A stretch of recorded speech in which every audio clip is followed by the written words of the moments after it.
এর মুসলমান, ইসলামের দ্বিতীয় খলিফা হযরত উমর ফারুক রাদিয়াল্লাহু তাআলা এবার দেখতে বলো, ও রাখাল, ও রাখাল, তোমার কি বড় লোক হতে মন চায় না? তোমার কি কোনো চা আসেনি? রাখাল বলো, ও প্রতীক, আমার দুইটা চা আছে।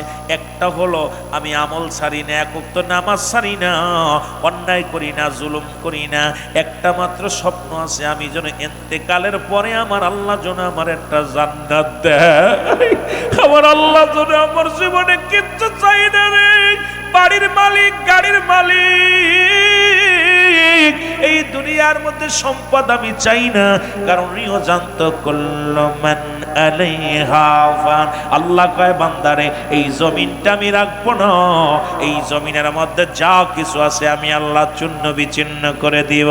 এই জমিনের মাটিগুলো আমি আল্লাহ পুড়ে তামা বানায় দিব। এ মাদারীপুরের বাবারা শোনো, তোমরা ইটালি পার্টি যারা আছো, লক্ষ লক্ষ টাকা কামাইছো, বড় বাড়ি গাড়ির মালিক হইছো, আমার আল্লাহ কয় বান্দার এই জমিনটা আমি রাখবো না, এই জমিনের মাটিগুলো আমি পুড়ায়া তামা বানায়া দিব। এই জমিনের ভিতরে যত পানি আছে সব পানিগুলো পুরা আমি ছাই বানায়া দিব। যেদিন কিচ্ছু বলতে কিচ্ছু থাকবে না, সেদিন থাকবো শুধু আমি আল্লাহ, আমি থাকবো আমার রসুলের ভালোবাসা নিয়ে। কুল্লু মান আলাইহা ফান, ঘোষণা কার?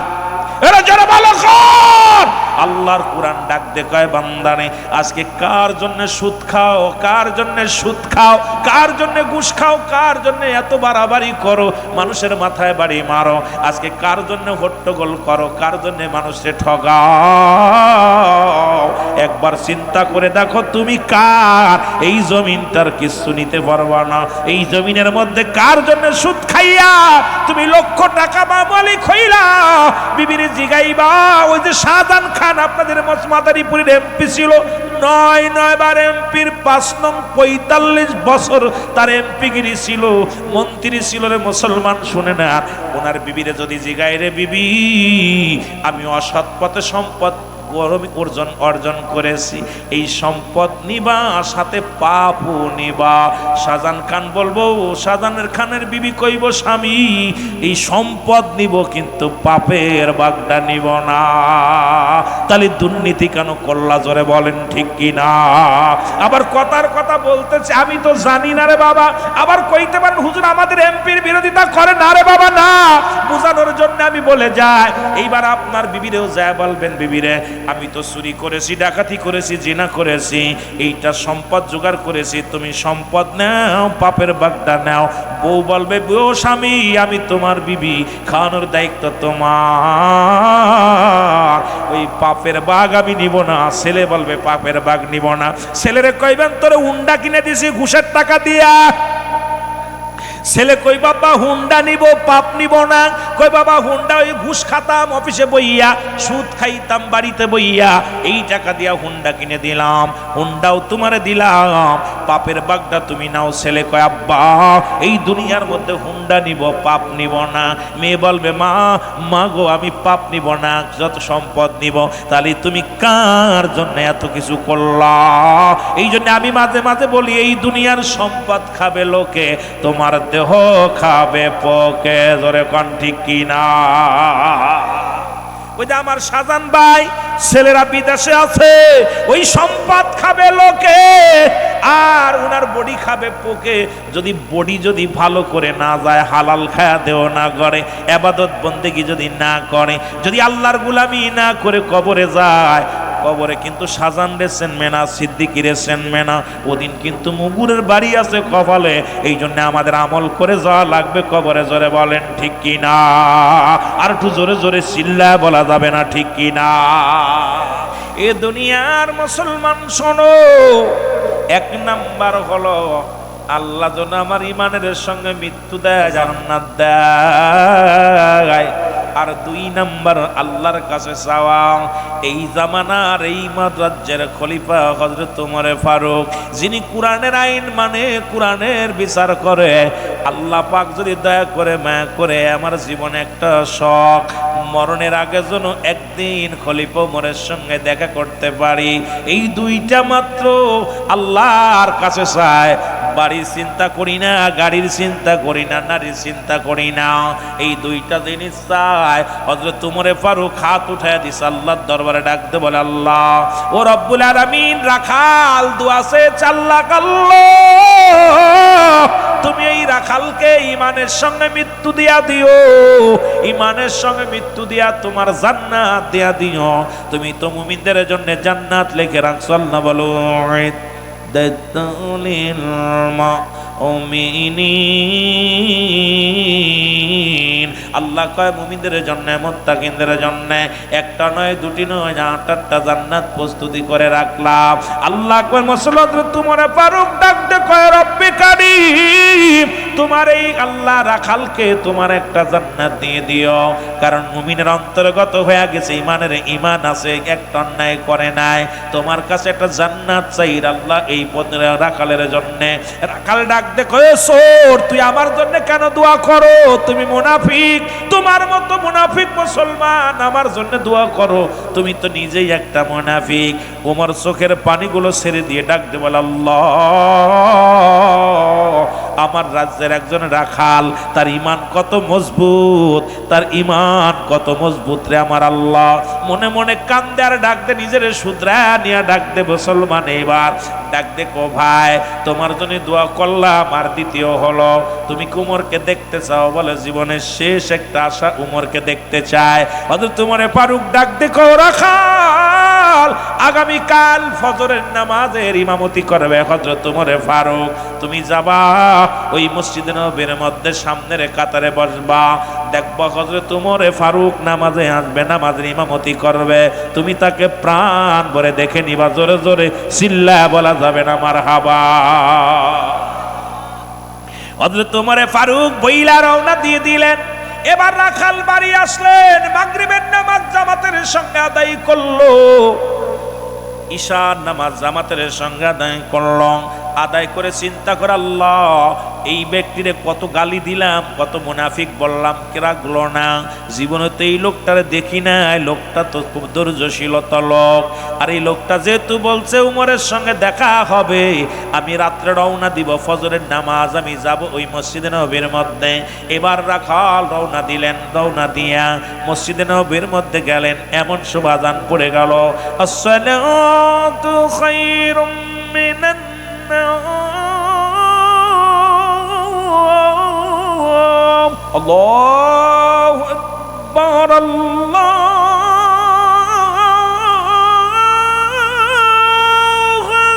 আকবার, লা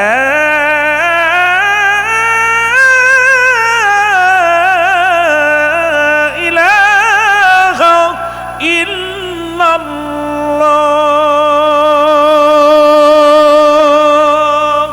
হযরত উমরে ফারুক, মুসলমান শোনো, রাখাল যাইয়া মসজিদের ভিতরে দেখে যখন আযান পড়ছে, দলে দলে মানুষ আইয়া মসজিদ নববীর মধ্যে বসে।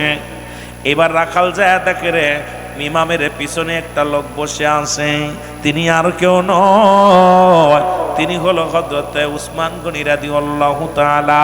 উসমান গনির পাশে যে দাঁড়ায় গেলেন, রাখালের গায়ের কাপড়গুলো ছিঁড়া ময়লা যুক্ত কাপড়। এবার হযরত উসমান গনি ডাক দিয়ে বললেন, ভাইয়েরা তোমরা মসজিদ নববীর মধ্যে যারা আসছো সবাই সুন্নাত নামাজ আদায় করো, একটু পরে ইমাম আসবে, সময় হয়ে যায়, তাড়াতাড়ি সুন্নাত পড়ো। সুন্নাত নামাজ শেষ করলেন সবাই দাঁড়ায়া। এবার হযরতে উসমান গনি রাদিয়াল্লাহু তাআলা বাম দিকে তাকায় দেখে একজন সিরাযুক্ত কাপড়ওয়ালা, গায়ের কাপড় ময়লা, এই লোকটা সামনের কাতারে বসছে। ডাক দে বলে, আসসালামু আলাইকুম ভাই, তোমার বাড়ি কই? কয় মহল্লায়। কয় ভাই তোমার ইতিপূর্বে কোনোদিন সামনের কাতারে দেখি নাই, তুমি আজকে সামনের কাতারে আসলে, তোমার বাড়ি কই? বলে ভাই আজকে শুধু আমি সামনের কাতারে দাঁড়াবো, জীবনে কোনোদিন দাঁড়াবো না, আমার পিছনে ফেলায়েন না, আমি সামনে পড়বো। ওরে উসমান গনি রাদিয়াল্লাহু তাআলা, কো ভাই আয়, বুকের মধ্যে গায়, এই মসজিদে কোনো ধনী গরিব নাই, একমাত্র ইমাম ব্যতীত। তুমি আগামীকাল আসবা, জোহরের নামাজ হইয়া আমি যেখানে দাঁড়াইছি এখানে প্রয়োজন হলে দাঁড়াইবা। ওরে মুসলমান শুনে নাও, আর আমাদের এলাকার মসজিদের মধ্যে যাই নামাজ পড়া থাকে, একমাত্র ইমাম ব্যতীত মসজিদে যাই নামাজ পড়ার একটার কারণ নাই। আজকে দেখা যায় হাজী সাহেবের যাই নামাজ, সেক্রেটারির যাই নামাজ, সভাপতির যাই নামাজ বিছায় রাখছে, মুসল্লিরা দাঁড়ায় না, ইমাম দাঁড়ায় গেছে, চিন্তা করে হাজী সাহেব দাঁড়াবে। ওরে মসজিদের নামাজ হবে না, যে মসজিদের নির্দিষ্ট জায়গায় ইমাম ব্যতীত আরো নির্দিষ্ট জায়গা অন্যান্য মুসল্লিদের জন্য থাকে রে, ওই মুসল্লিদের নামাজ কারোর হবে না রে মুসলমান। আজকে দেখা যায় এই যে ইমামের জায়গা ব্যতীত রে মুসলমান, একমাত্র ইমামের জায়গা ব্যতীত সর্বজনীন সবার প্রবেশ করা, সবার দাঁড়ানোর অধিকার থাকা লাগবে। জোরে জোরে চিল্লায় বলা যাবে না মারহাবা। বাপের সম্পদ, বাপের সম্পদ একদম জায়গা জমিগুলো সব একদম যাই নামাজ পাড়িয়ে থুইছে, আইয়ে ও সারা আর কেউ বইব না।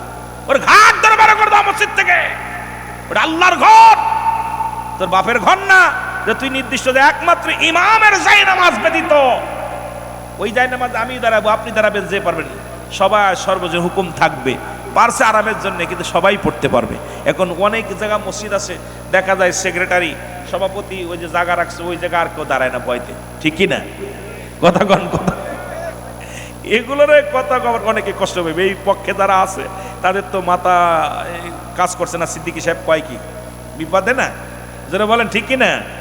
এ মুসলমান শুনে নাও, এবার অত্রতে উসমান গনি রাদিয়াল্লাহু তাআলা ডাকতে কও, ভাই গো তুমি প্রতিদিন আইবা, সামনের কাতারে দাঁড়াইবা, তোমাকে কেউ নিষেধ করবে না, তোমাকে কেউ বাধা দিবে না, এটা আল্লাহর ঘর, তুমিও আল্লাহর, মসজিদও আল্লাহর, এখানে কোনো ধনী গরিব নাই, কোনো রাজা বাদশা ফকির নাই, যার যেখানে খুশি সেখানে দাঁড়াবে। সুতরাং তুমি আইবা, আগে আইয়া আগে দাঁড়াইবা, তবে পাশে আইয়া আগে দাঁড়ানো চিন্তা করবা না। আমার দেশে অনেক আছে ঘাড়ের পর দিয়ে ধাঙ্গায়া যায়। ও মুসলমান শুনে নাও, ওরে যুবক শোনো, দিলের কান্না লাগা শোনো। এবার হযরত ওমর ফারুক মসজিদের মধ্যে প্রবেশ করলেন। উসমান গনি কয়, ও ইমাম সাহেব আইছে, সবাই দাঁড়ায়া যান। সুবহানাল্লাহ বলেন না। যখন দাঁড়াইলেন, ওরে ইমাম সাহেব যখন আসছে হযরত ওমর ফারুককে দেখেই রাখাল ডাক দে কয়, আল্লাহু আকবার, আল্লাহু আকবার। মুসল্লিরা কয়, পাগল করে কি, নামাজে এখনো দাঁড়ালো না? কারণ নামাজের ভিতরে সুন্নাত ওয়াজিব যদি ছুটে যায় তাহলে তো লুকমা দিবে, আল্লাহু আকবার দিবে, এখনো তো ইমাম সাহেব নামাজ শুরু করলো না, তবে মুসল্লি কেন আল্লাহু আকবার কয়? এবার উসমান গনি কয়, ভাই তুমি আল্লাহু আকবার বলো, কারণটা কি? কয়, আরে ভাই, এই যে আমি আইলাম উমরের পাশে নামাজ পড়ার জন্য, এত বড় মুনাফিক, এত বড় চোর, এই চোরের পাশে নামাজ পড়বো, মুনাফিকের পাশে নামাজ পড়বো, এর পাশে নামাজ পড়বো। উসমান গনি রাগান্বিত হয়ে যখন তাকাইলেন, মুসল্লিরা ক্ষিপ্ত। খলিফারে যদি চোর কয়, খলিফারে যদি বাটপার কয়, খলিফারে যদি মুনাফিক কয়, মুসল্লিরা কেউ বসে থাকে, মুসল্লিরা ক্ষিপ্ত হয়ে গেছে। তোমার ফারুক ডাক দে কয়, ভাই কেউ খবরদার, সাবধান, কেউ কথা বলবে না, ওকে বলতে দেন, নামাজ শেষ, আমি সমাধান দিব। এবার সবাই চিন্তা করছে উমরের গর্দান নিবে একদম, যে উমরে রাস্তা দিয়ে যাইতো শয়তান, সে রাস্তায় ঢুকতো না। আর উমরের সামনে উমরকে মুনাফিক বলছে, চোর বলছে, উমর তো নিশ্চিত ওর গর্দান নিয়ে নিবে। সবাই থরথর করে নামাজের ভিতরে কাফে, চিন্তা করছে মুর্শি আজকে বিচার কি হবে। নামাজ শেষ হয়ে গেল। এবার ওই রাখাল সামনে বসে আছে, হযরত ওমর ফারুক ওই রাখালকে বুকের সঙ্গে টান দিয়ে নিয়ে কয়, রাখাল রে, তুমি আমাকে মুনাফিক বলো, চোর বলো, তুমি আমার চিনতে পারো না। ওই গতদিন যে তোমার সঙ্গে কথা হয়েছিল সে আর কেউ নয়, আমি খলিফা ওমর ছিলাম। আমি খলিফা ওমর ছদ্মবেশে বাইর হয়েছিলাম প্রজাদের দেখার জন্যে। সঙ্গে সঙ্গে রাখাল বেহুশে জমিনের মধ্যে পড়ে গেছে।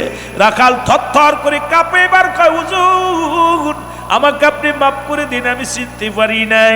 ওমর কয়, আরে আমি যদি বাইরে না বাইর হতাম, দেখতে পারতাম না আমার প্রজারা কত ঈমানদার, কত সৎ। ও আল্লাহ, আমি আজকে তুমি আমার দুই নয়ন করে দেখাইলাম যে আমার রাজ্যের একজন সাধারণ রাখাল, সে মিথ্যা বলে না, সে দুই নাম্বারই করে না, একমাত্র তোমার ভয় পায়, তোমার ভয় পায়। জোরে জোরে চিল্লায় বলেন মারহাবা। আর একটু জোরে জোরে চিল্লায় বলা যাবেন আল্লাহ। এ যুবক, এই তো হলো খলিফাদের জীবনী। এ যুবক, আর একদিন রাতের অন্ধকারে হযরত উমরে ফারুক বাইর হয়েছে। যাইতে যাইতে মহল্লার মধ্যে প্রবেশ করলেন। জীর্ণ শীর্ণ একটা ঘর, এই ঘরের মধ্যে যা সালাম দিলেন, আসসালামু আলাইকুম ইয়া আহলাল বাইত, ভিতর থেকে আওয়াজ আসে ওয়ালাইকুম আসসালাম। হযরত উমরে ফারুক কয় ওয়ালাইকুম আসসালাম। ও মুসলমান, আসসালামু আলাইকুম। বুড়িমা ওয়ালাইকুম আসসালাম। ভিতর থেকে বাইরে উমরে ফারুক কয় কেউ আসেননি ভিতরে? ভিতর থেকে এক বুড়িমা, জীর্ণ শীর্ণ, গায়ের মধ্যে গোস্ত নাই কম, এই মহিলাটা ভিতর থেকে বাইর হয়ে আসলেন। হযরত উমরে ডাকতে কয় মা, তোমার এই অবস্থা কেন গো মা? তোমার এই ঘরের অবস্থা এরম কেন? ঘরের ভিতরে কোনো খানা আসেনি? মহিলা ডাকতে কয় বাবা, আজ কটা দিন ঘরের ভিতরে কোনো খানা নাই, আমি মহিলা মানুষ, আরে আমি এখানে আসি। কয় মা গো, তুমি এখানে আসো, হযরত উমরের কাছে কি গেছিলাম? ডাকতে কয় বড়া পড়া উমরের কেন? ওই বড়া পড়া উমরের নামে আমি আল্লাহর দরবারে মামলা দিলাম, আমি আজ কয়টা দিন খানা খাই না, উমরের কি চোখ যায় না? আমি তার রাজ্যে বাস করি, আমার কেন খোঁজ নাই না? আমি আল্লাহর আদালতে মামলা দিব, আল্লাহর আদালতে মামলা দিব। এবার মহিলা যখন বলছে, উমর থরথর করে কাঁপন শুরু করে, আল্লাহ, এই মহিলা যদি আমার বিরুদ্ধে তোমার দরবারে নালিশ দেয়, তোমার বিরুদ্ধে যদি অভিযোগ দেয়, আমি জাহান্নামী হয়ে যাব। আল্লাহ, তুমি তো তোমার হাবিব দুনিয়ার মধ্যে 10 জন সাহাবীর নাম ঘোষণা করেছে জান্নাতি, আমি খলিফা ওমর তোমার দরবারে ধরা পড়ে যাব। ডাকতে বলে মা, তোমার এই বিষয় উমর জানে? আমি কেন জানবো? সে দেশের প্রশাসক, সে দেশের বিচারক, সে দেশের প্রধান, কেন আমার খবর নেয় না? আমি কেন যাব? আমি কি দায়ী ঠেকেছি? আমি কি দায়ী ঠেকেছি যে তার বাড়ি যাব? আর আমার দেশের এই মেম্বাররা 10 কেজি চাউলের 2 কেজি চুরি করে 8 কেজি দেয়। এর চোরের জাত, মাথার মধ্যে টুপি আছে, গাত মুখের মধ্যে দাড়ি, এরপরও গরিবের হক নষ্ট করে মেম্বার সাহেব, এই চেয়ারম্যান সাহেব। 8 কেজি চাল 10 কেজি চালের জায়গা দেয় 7 কেজি। দেখলাম নেটের মধ্যে, ও মুসলমান, বালতি ভরে দিতেছে, সরকার বরাদ্দ দিছে 10 কেজি চাল, এখানেও এই 10 কেজি চাউলের লোভ যারা সামলাতে পারে না, এই চোরেদেরকে কে বসাইছে এই চেয়ারে? এই চোরের জাত কবে শেষ হবে? এই চোরের দল কবে শেষ হবে? তোর মাথায় টুপি দিয়া কপালে দাগ ফেলাইয়া গরিবের হক যারা নষ্ট করিস না, সব তোদেরকে কিয়ামতের ময়দানে এমন অবস্থা হবে, আল্লাহর আদালতে কি জবাব দিবি? আল্লাহর আদালতে কি জবাব দিবি? গরিবের হক নষ্ট করলি। ওই গরিবগুলো মুসলমান, আমার দেশের বাবারা, ওই গরিব মানুষ লাইনে দাঁড়ায়া 10 টাকা কেজি চাউল আনতে যায়, কত মা বোনেদেরকে বেইজ্জতি হয় ঘর সারা হইয়া। আজকে তোরা বড় বড় নেতা হইছস, বড় বড় এমপি হইছস, মন্ত্রী হইছস, ইউনিয়নের খবর নিস না, মুসলমান জেলার খবর নিস না, থানার খবর নিস না, আল্লাহর আদালতে জবাব দিতে পারবি না। জোরে জোরে চিল্লায় বলেন ঠিক কিনা? কি কইতেছে? আমি উমরের বাড়ি যাব কেন? উমর আমার বাড়ি আইব, সুতরাং আমি উমরের কি প্রজা, উমর আমার রাজা, আমি যাব কেন? উমর দেখে না এগুলো? আমি উমরের বিরুদ্ধে হযরত উমর কিছুদিন আর পকেট থেকে নিয়ে বুড়িমাকে ডাক দে, কয় বুড়িমা এইগুলো নাও। বুড়িমা হাতের মধ্যে নিলেন, নিয়ে কয় বুড়িমা, ও বুড়িমা, তুমি উমরকে দেখছো? বলে না। উমরের বিরুদ্ধে এত বড় অভিযোগ। কয় বাবা রে, আমি উমরের বিরুদ্ধে আল্লাহর কাছে নালিশ জানাইয়া দিলাম, আমার আল্লাহ যেন উমরকে ছাড়ে না, সে আমারে খোঁজ নেয় না, তার যেন ছাড়ে না। এবার আসলেন হযরত আলী রাদিয়াল্লাহু তাআলা। আলী রাদিয়াল্লাহু তাআলা দেখেই বলে, আমিনুল মুমিনিন, আসসালামু আলাইকুম আমিনুল মুমিনিন। বুড়িমা থরথর করে কাঁপা শুরু করে, তাহারে কারে আমি চোর কইলাম, কারে আমি বদমাইশ কইলাম, কারে আমি গুন্ডা কইলাম, যারে এ তো সেই খলিফা হযরত ওমরে ফারুক। ওমরে ফারুক বলে, হুজুর আমারে মাফ করবেন, আমি ভুল হয়ে গেছে। এবার বুড়িমাকে হযরত ওমরে ফারুক একটা ভিতরে পকেট থেকে একটা কাগজ বাইর করলেন, একটা মুসলমান শোনো, চামড়ার একটা কাগজ বাইর করলেন, করে দিয়ে কয়, বুড়িমা এই নাও, এই কাগজের মধ্যে লিখে দাও, আর এই নাও দিনার নাও, তুমি লিখে দাও কাগজের মধ্যে ওমরের বিরুদ্ধে কোনো অভিযোগ নাই। তুমি যদি উমরের বিরুদ্ধে অভিযোগ দাও বুড়িমা, আমি আল্লাহর আদালত থেকে সারা পাবো না রে বুড়িমা। সাক্ষী থাকবো হযরত আলী রাদিয়াল্লাহু তাআলা। মাগো তুমি যা চাও আমি তাই দিয়ে দিব, শুধু তুমি লিখে দাও আমার বিরুদ্ধে কোন অভিযোগ আল্লাহর আদালতে দিবা না। আর আমাদের এমপিদের বিরুদ্ধে, চোরদের বিরুদ্ধে অভিযোগ দিলেই বিপদ। আমাদের মন্ত্রীরা চুরি করে খায়, এমপিরা চুরি করে খায়, চেয়ারম্যান চুরি করে খায়, মেম্বার চুরি করে খায়। চোরদের বিরুদ্ধে কথা কইলেই বিপদ। জোরে কোন ঠিক কিনা? এই কথা কয় না কা, এই আওয়াজ দেয় না, আওয়াজ জোর হয় না। এই চোরেদের কপাল, এই চোরেদের কপাল। সবাই পাইছে এর খনি ওর খনি, আমরা পাইছি চোরের খনি। ওই এমপি বড় লোক হয়ে যায়, দামি গাড়ি কই পাস, এই দামি গাড়িতে চলাফেরা করো, আজকে দামি বাড়ি বানাইলা, দামি পোশাক বানাইলা, কই পাইলা? প্রজার রক্ত চুষে খাইলা। আল্লাহর দরবারে জবাব দিবা কিরে মুসলমান? সেই রাজ্য আছে আজকে বাংলাদেশ, ইসলাম আছে, কিন্তু উমরের মতো শাসক আমাদের নাই। জোরে বলেন ঠিক কিনা? চোরের বংশ, ঘুষখোর চোর। এই চোর সুট্টা চেয়ার নিয়ে বইয়া গেছে, চেয়ারের মধ্যে বইয়া বইয়া আমি আশ্চর্য হয়ে গেলাম। এবার বুড়িমা লিখে দিলেন, বাবা আমি লিখে দিলাম, আমি তোর বিরুদ্ধে, তোমার বিরুদ্ধে কোনো অভিযোগ নাই। উমর, মাগো তুমি আমার মাফ করে দিও, আমি খোঁজ নিতে পারি নাই, খোঁজ নিতে পারি নাই। এ মুসলমান শুনে নাও, শুধু তাই নয়, হযরত ওমর ফারুক আর একদিনের ঘটনা, ওনার জিন্দেগি যদি বলি রাতকে রাত শেষ হয়ে যাবে, শেষ করতে পারবো না। আর একদিন গেলেন, ওই ঘরের মধ্যে ছোট ছোট মাসুম বাচ্চাগুলো কান্দে। ওমরে ফারুক ঘরের দরজায় দাঁড়ায় আছে, বালকগুলো ভিতর থেকে কান্দে, কিন্তু রান্না চুলায় দিছে, চুলার মধ্যে আগুন জ্বলে, ওই টকবক টকবক করে পানিগুলো উতলায়, কিন্তু সন্তানেরা কান্দে, মা খাবার দাও, মা খাবার দাও, ক্ষুধার যন্ত্রণায় বাঁচি না রে মা। সন্তানদের বুঝায়, বাবার একটু দেরি কর, রান্না হয়ে গেল, এই তো হলো, এই তো হলো। কাঁদতে কাঁদতে ছেলে মেয়েরা ঘুমায় গেল। হযরত ওমর ফারুক দেখিয়া দাঁড়াইয়া ভিতরে ডাক দিলেন, সালাম দিয়ে, আসসালামু আলাইকুম। ওয়ালাইকুম আসসালাম। এ হালাল বাইত। ঘরের ভিতরে কুয়া শুনি, কয় বাইর হও। কয় মা গো তুমি রান্না করতেছো গো মা, কিন্তু তোমার সন্তানেরা খানা চাইতে চাইতে ঘুমায় গেল, মা খাবার দাও, মা খাবার দাও। বুড়িমা ডাক দে, কয় বাবা পড়া পড়া উমরের রাজ্যে বাস করি রে, আজ 3টা দিন অনাহারে আমার সন্তানেরা না খেয়ে আছে, আমি মা দুঃখিনী সহ্য করতে পারি না। এই পাথর, এই পানির মধ্যে পাথর দিয়া রে আগুনে জ্বালাইতেছি, এই পানিগুলো টকবক টকবক করে রে। সন্তানদের বুঝদি, বাবা একটু দেরি কর, খানা হবে তারপরে খাবি, তারপরে খাবি রে। কিন্তু সন্তানদের মিথ্যে বুঝ দিছি রে। আমার সন্তানেরা না খেয়ে ঘুমায়া গেছে, না খেয়ে ঘুমায়া গেছে। অথচ তোমার কয় মাগো একটু দাঁড়াও, আমি আসি রে। এক দড়ি চলে গেছে, যাইয়া বাইতুল মালের দরজা ডাক দে বলে, আসলাম রে। বাইতুল মালের দায়িত্ব ছিল তখন আসলাম, আসলামকে ডাক দে বলে, আসলাম রে দরজা খোলো, বাইতুল মালের চাবি দাও। চাবি দিলেন, দরজা খুললেন, খুলে বলে, আসলাম রে এই আটার বস্তাটা আমার মাথা উঠায় দাও, আটার বস্তাটা আমার মাথা উঠায় দাও। বলে, হুজুর আমিনুল মুমিনিন আপনি হলেন রাজা, আপনি আটার বস্তা বহন করবেন। কয় আসলাম রে আমি অন্যায় করেছি, আমার পাপের শাস্তি আমাকেই ভোগ করতে দাও, আমার আটার বস্তাটা আমার মাথা উঠায় দাও, আমি নিয়ে যাব। খলিফা হযরত ওমর ফারুক একজন প্রধানমন্ত্রী, একজন শাসক, উনি নিজের আমি মুসলমান, বাইতুল মাল থেকে আটার বস্তা মাথায় নিল রে।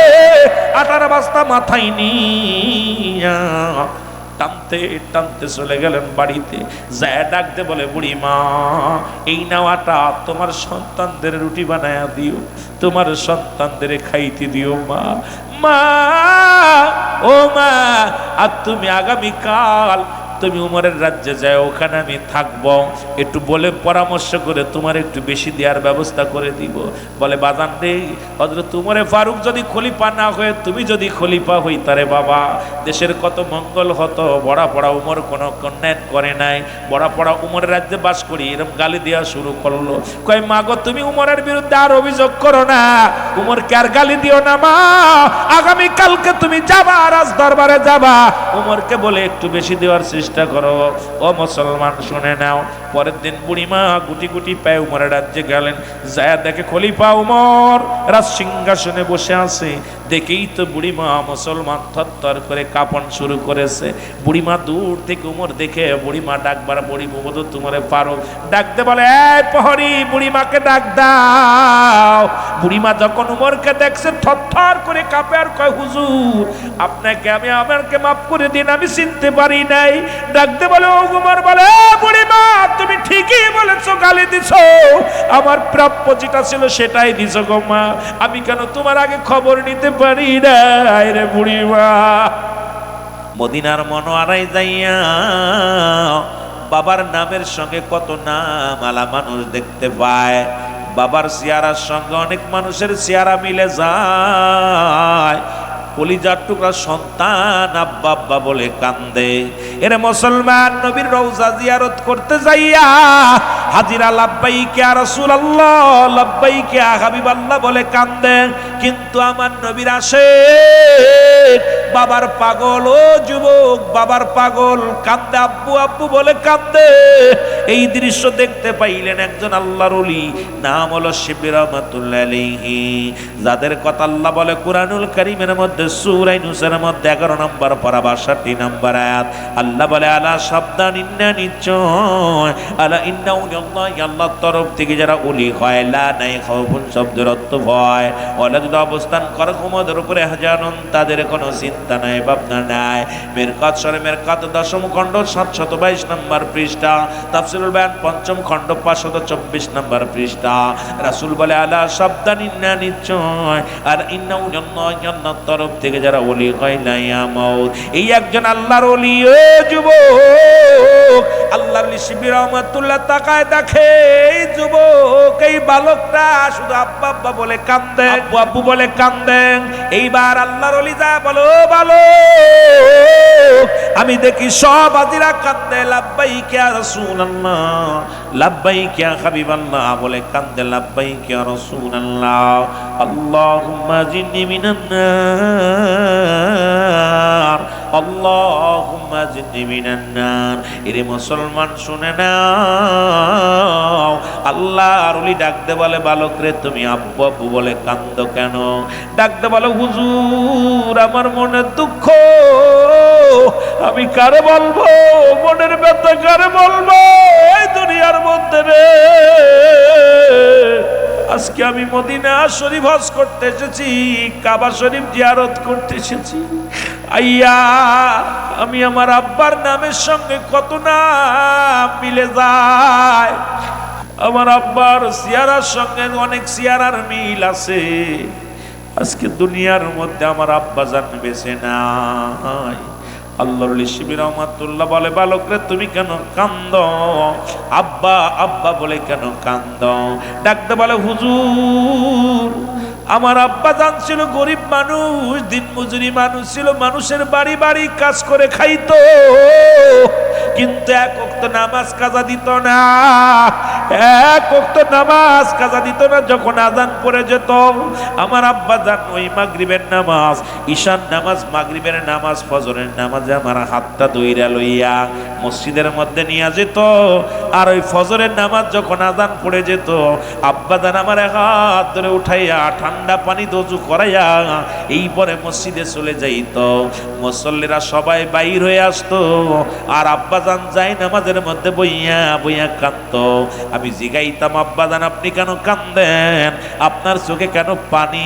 আমার আব্বা জান, আমার আব্বা বলতো, বাবারে, আমি গরিব মানুষ, আমি গরিব মানুষ, মনে বড় শখ, একবার মদিনা জিয়ারত করব,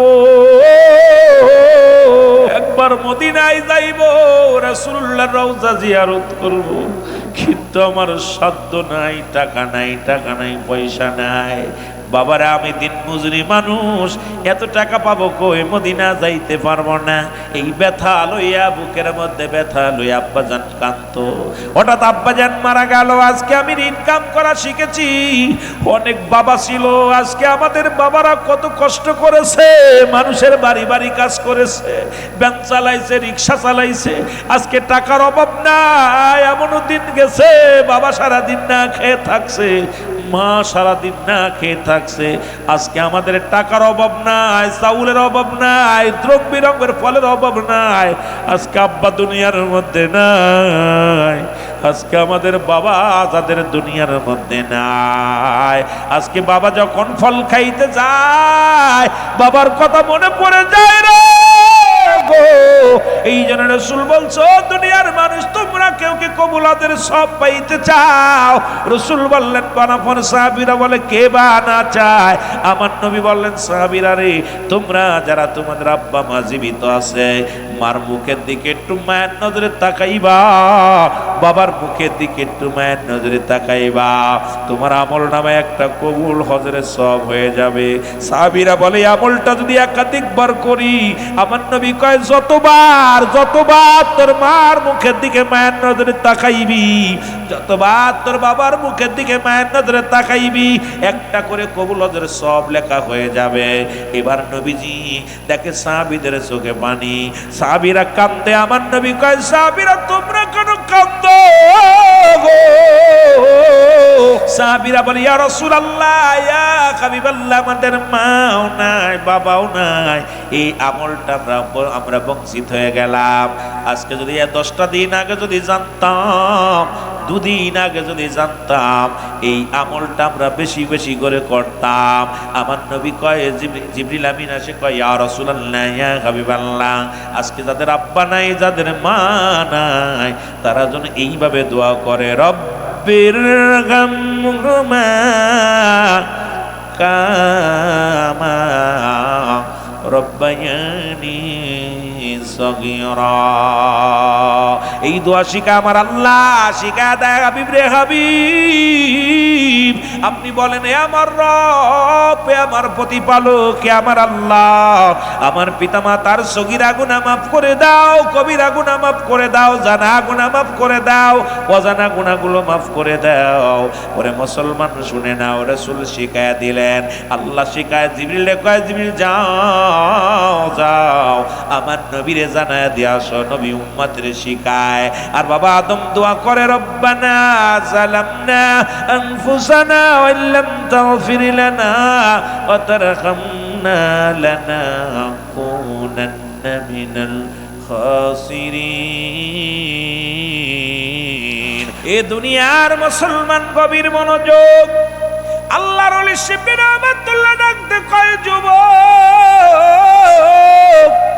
চিরদিন তো কারুর বাবা বেঁচে থাকে না, চিরদিন তো কারুর বাবা মা বেঁচে থাকে না রে যুবক। আজকে যার রওজার পাশে বসে বসে কান্দ, ওনারও আব্বাজান দুনিয়া থেকে যখন উনি মায়ের গর্ভে 6 মাস, এই দুনিয়ার মধ্যে আসবে আমার নবী, ওনার বাবা চির বিদায়, উনি এতিম।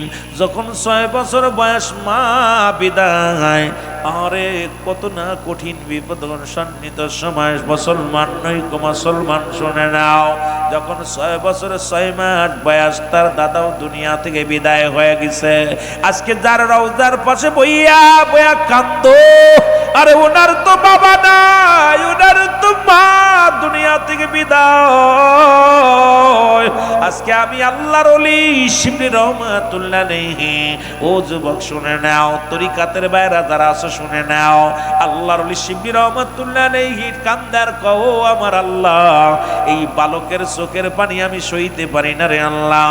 এই বালকটা বাবা পাগল, মা পাগল, এমন বালক আমি আর দেখি না। আজকে মদিনার রওজায়, রোজার পাশে দাঁড়ায়া বালক কাঁদে আব্বু আব্বু বলে কাঁদে।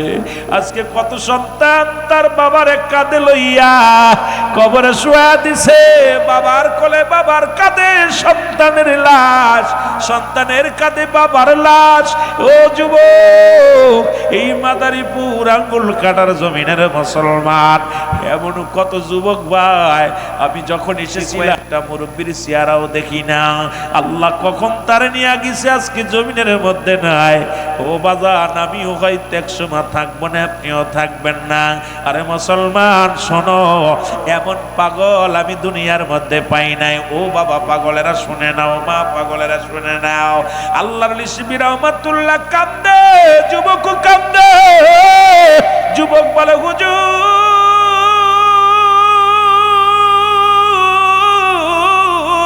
যদি একবার দেখতে পারতাম আমার আব্বা জানের কবরের সঙ্গে মদিনাওয়ালার যোগাযোগ হয়ে গেছে, জীবনের সব দুঃখ দূর হয়ে যেত। কেমন সন্তান, আমরাও সন্তান, তারাও সন্তান। ওরে পিতা মাতা, এই দুনিয়ার মধ্যে 6টা হক, দুনিয়ার মধ্যে জীবিত থাকতে 7টা হক, আর দুনিয়া থেকে বিদায়ের পরে 7টা হক, মোট 14টা হক। আজকে সেই 14টা হক নিয়ে যদি আলোচনা করি রাত শেষ হয়ে যাবে, যদিও যেতে পারবো না, কারণ আলোচনা রয়েছে অন্যদিকে। রেখে আসছি যুবক, এই 7টা যাদের আব্বা মা দুনিয়া থেকে বিদায় হয়ে গেছে, এই আব্বা মা যাদের নাই, যাদের মা জননী নাই, তাদের বাবা নাই, 7টা হকের মধ্যে 1 নাম্বার হক হলো তাদের জন্য মাগফিরাত কামনা করা। 2 নাম্বার হলো তাদের জন্য সবরেশানি করা। লিখে নাও, ভালো করে কলম দেয়া লিখে নাও। 2 নাম্বার তাদের জন্য সবরেশানি করা। 3 নাম্বার তাদের মুসলমান দিনা পাওনা পরিশোধ করা। আব্বা মা যদি দুনিয়া থেকে মারা যায়, তারা দিনাদায়ক থাকে, এইগুলো পরিশোধ করারে মুসলমান শুনে নাও। 4 নাম্বার হলো তাদের ওসিয়াত পূরণ করা। আব্বা মা দুনিয়া থেকে বিদায়ের পরে যদি কোনো ওসিয়াত করে যায়, একটা হলো নসিয়াত, একটা হলো ওসিয়াত। ও যুবক, এইবার যদি কোনো ওসিয়াত শরিয়াত মোতাবেক ওসিয়াত করে যায়, সন্তানের জন্য বাধ্য, সেটা মুসলমান শুনে নাও। আব্বা মার ওসিয়াত গুলো পালন করতে হবে। 5 নাম্বার হলো মুসলমান শুনে নাও, আব্বা মার আত্মীয় স্বজন যারা আছে তাদের সঙ্গে সুন্দর ব্যবহার করতে হবে। আব্বা মায়ের আত্মীয়, বাবার আত্মীয় যারা আছে তাদের সঙ্গে ভালো ব্যবহার করতে হবে। চাচার লগে বাটপারি করা যাবে না। অনেক জায়গা আছে মুসলমান বাতিজা কোটিপতি, চাচা ভ্যান চালক, রিক্সা চালক। এরা যুবক, তোর বাবারে যদি সুখে রাখতে হয় কবরে, তোর মারে যদি সুখে রাখতে হয় কবরে, তোর মার আত্মীয়, তোর বাবার আত্মীয় যারা আছে তাদের সঙ্গে সুন্দর ব্যবহার করা লাগবে, তাদের সঙ্গে ভালো ব্যবহার করা লাগবে। যদি মারে খুশি রাখতে চাও কবরে, বাবারে খুশি রাখতে চাও কবরে, বাবার যত আত্মীয় স্বজন আছে, বাবার ভাই, বাবার আত্মীয়, বাবার বাতিজা, বাবার যারা আছে তাদের সঙ্গে সুন্দর ব্যবহার, তাদের সাথে যোগাযোগ, তাদের সাথে যোগাযোগ ভিন্ন করা যাবে না, ছিন্ন করা যাবে না। মায়ের আত্মীয়, খালা আছে, ফুফু আছে, যারা আছে গো, তাদের সঙ্গে কোনো রকম দুর্ব্যবহার করা যাবে না, তাদের সঙ্গে যোগাযোগ করা লাগবে যদি মারে খুশি রাখতে চাও কবরে। আজকে দেখা যায় বাবা মরে গেলে বাবার ভাই অবহেলিত, মা মরে গেলে মায়ের বোন অবহেলিত। তার মানে তোর মারে কষ্ট দিবি কবরে, তোর বাবারে কষ্ট দিবি কবরে।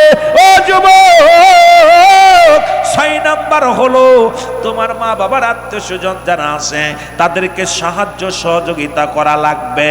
ও মুসলমান শুনে নাও, তুমি অস্ট্রেলিয়া বাড়ি, আমেরিকা বাড়ি বানাইয়া কত টাকা কত কিছু রোজগার করলা, তোমার চাচাই অবহেলিত, খালায় অবহেলিত, চাচি অবহেলিত। রে মুসলমান শুনে নাও, শুনে নাও, তোর টাকা পয়সা জাহান্নামের খড়ি হইয়া যাইব যদি তোর আব্বা মারে সুখে রাখতে হয়। ওই অন্ধকার কবরে যদি সুখে রাখতে হয়, তাহলে আব্বা মার আত্মীয় স্বজনের সঙ্গে তাদের সাহায্য সহযোগিতা করতে হবে। ওরে মুসলমান, তাদের পোশাক কিনে দাও, চাউল কিনে দাও, ডাউল কিনে দাও, অর্থ দাও, তাদের ভালো কিছু দিতে পারো না, ভালোবেসে মাথায় হাত বুলাইয়া দাও, তাদের মহব্বত করে বুকে টান দে নাও। তোমার আব্বার যদি সুখে রাখতে হয় কবরের জগতে, মারে যদি সুখে রাখতে হয়, আব্বা মার আত্মীয়ের সঙ্গে ভালো ব্যবহার করে রে মুসলমান, তাদের সাহায্য সহযোগিতা করো। 7 নাম্বার হলো তাদের সঙ্গে বাবা মায়ের কবরটা সময় করে বেশি বেশি করে জিয়ারত করা। আজকে কপাল পুরা সন্তান, আমি আপনাদের কাছে জানতে চাই, আজকে সকালে কে কে আব্বা মার কবরটা জিয়ারত করেছেন একটু হাত উঠায় দেখান। এই 3 জন 4 জন মাত্র বাবা মার কবরটা জিয়ারত করছেন। আসরে কয়জন করছেন? ওরে মুসলমান শুনে নাও, আমার রাসূল বলছে, শোনো আমার কথা না, মোট 14টা হক আছে আব্বা মার প্রতি। তার মধ্যে 7টা হক হলো দুনিয়ায় জীবিত থাকতে, 7টা হক হলো ইন্তেকাল করার পর। আজকে তুমি কবরের পাশে গেলে না, দরকার ছিল আসরের নামাজটা পড়ে আব্বার কবরের পাশে দাঁড়াইয়া 2 চোখের পানি ছেড়ে ডাক দে, রব্বে কারীম,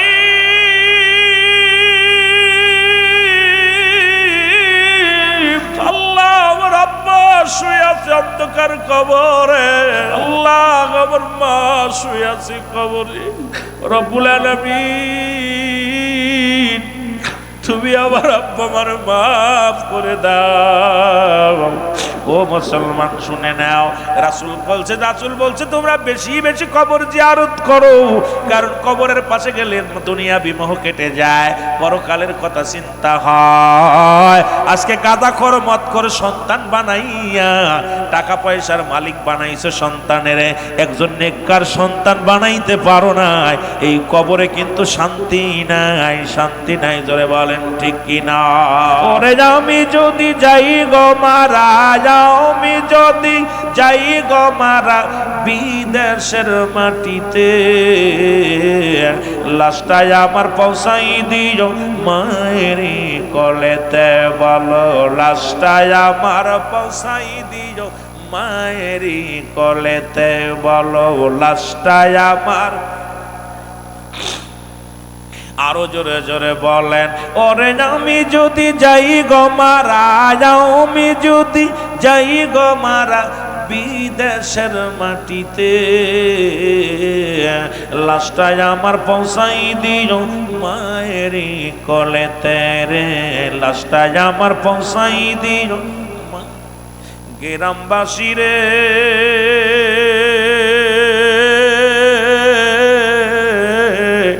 একটা দাবি তোমাদের কাছে, আমার মহল্লাবাসী রে,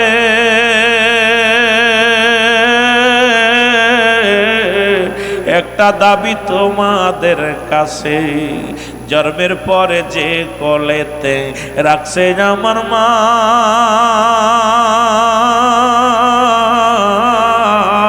সেই মারে না দেখাইয়া আমার দাফন দিও না, তোমরা কাফন দিও না। জন্মের পরে যে কোলেতে রাখছে আমার মা, সেই মারে না দেখাইয়া আমায় দাফন দিও না, আমার কবর দিও না। আমি মায়ের মুক্তি দেখলে পারে, আমি মায়ের মুক্তি দেখলে পারে শান্তি পাবো কবরে, লাশটাই আমার পৌঁছাই দিও মায়েরই কোলেতে, বলো লাশটাই আমার। এ ভাই, অনেকের সন্তান বিদেশে, মহব্বতে বলেন না, লাশটাই আমার পৌঁছাই দিও মায়েরই কোলেতে। ওরে আমি যদি যাই গো মারা, আমি যদি বিদেশের মাটিতে, লাশটাই আমার পৌঁছাই দিও মায়েরই কোলেতে, ওরে লাশটাই আমার। গ্রামবাসী রে,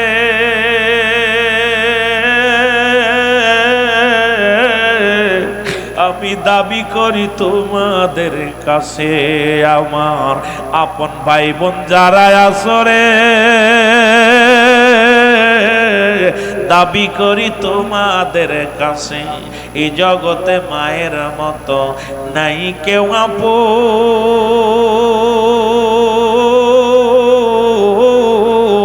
সেই মাকে না দেখাইয়া আমায় করিস না কাফন, হায় করিস না দাফন। বলো এই জগতে বাবার মতো নাই কেউ আপন, সেই বাবা মাকে না দেখাইয়া দিস না রে দাফন, আমার দিস না রে দাফন।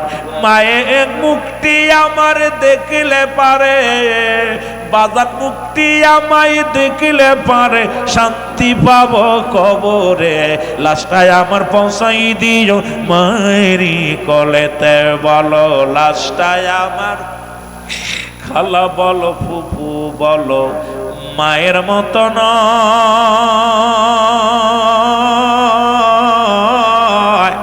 চাচা বলো খালু বলো বাবার মতো নাই, কেহ বাবার মতো নাই। খালা বলো ফুফু বলো তোমার মায়ের মতো নয়,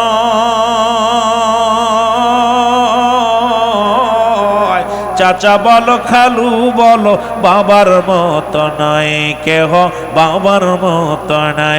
ওরে যতদিন মা থাকবে ধরায়, ওরে যতদিন মা থাকবে ধরায়, কাঁদবে আল্লাহর দরবারে, হস্ত তুলে করবে দোয়া নাজাত দাও সন্তান রে, আয় হায় হস্ত তুলে করবে দোয়া নাজাত দাও সন্তান রে। ওরে আমি যদি যাই গো মারা, আমি যদি বিদেশের মাটিতে, লাশটায় আমার পৌঁছাই দিও মায়েরই কলেতে। বলো লাশটায় আমার, ও যুবক, আল্লাহর ওলি শিবলি রহমাতুল্লাহ ডাক দিয়ে বলে যুবকরা আর কান্দিস না। যুবক বলে ও আল্লাহর ওলি মুরব্বী রে, আমার জীবনে কোনো দুঃখ নাই, জীবনে কোনো কষ্ট নাই। আমার আব্বা আমার মানুষ করতে যায় কত কষ্ট করেছে, এমনও দিন গেছে বাবা খাই নাই, এমনও দিন গেছে আমার বাবা একটা ভালো কাপড় পরে নাই, এমনও দিন গেছে রে আমার আব্বা নিজে না খায় আমারে খাওয়াইছে। আজকে সেই বাবা দুনিয়ার মধ্যে নাই, আজকে আমার টাকার অভাব নাই, বাড়ির অভাব নাই। ও যুবক, এই এলাকার মধ্যে এমনও ব্যক্তি ছিল যারা দিন মজুরি ছিল, রিক্সা চালক ছিল, ভ্যান চালক ছিল, ব্যবসায়ী ছিল। আজকে তাদের কলিজার টুকরা সন্তানেরা বিদেশে যাইয়া লক্ষ লক্ষ টাকা কামায়, বড় ব্যবসা মালিক হয়ে গেছে, টাকার মালিক হয়ে গেছে।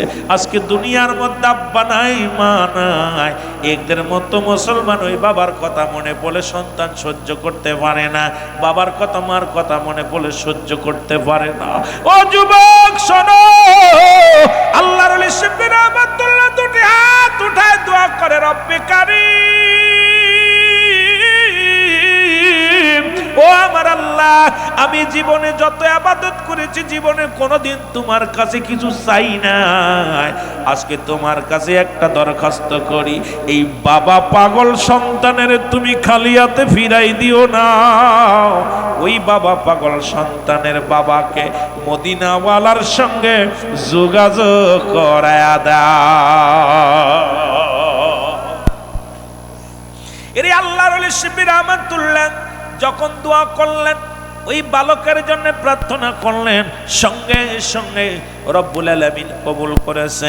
কবুল করার পর বালক চোখের পানি মুছে ডাক দিয়ে বলে হুজুর আমার মনে আর কষ্ট নাই, এইমাত্র আমি দেখতে পাইলাম, আমি স্বপ্নের মধ্যে আমি দেখতে পাইলাম কে যেন আমার ডাক দিয়ে বলতেছে বালকরা আর কান্দিস না, ওরে আল্লাহ রব্বুল আলামিন তোমার দোয়া কবুল করেছে।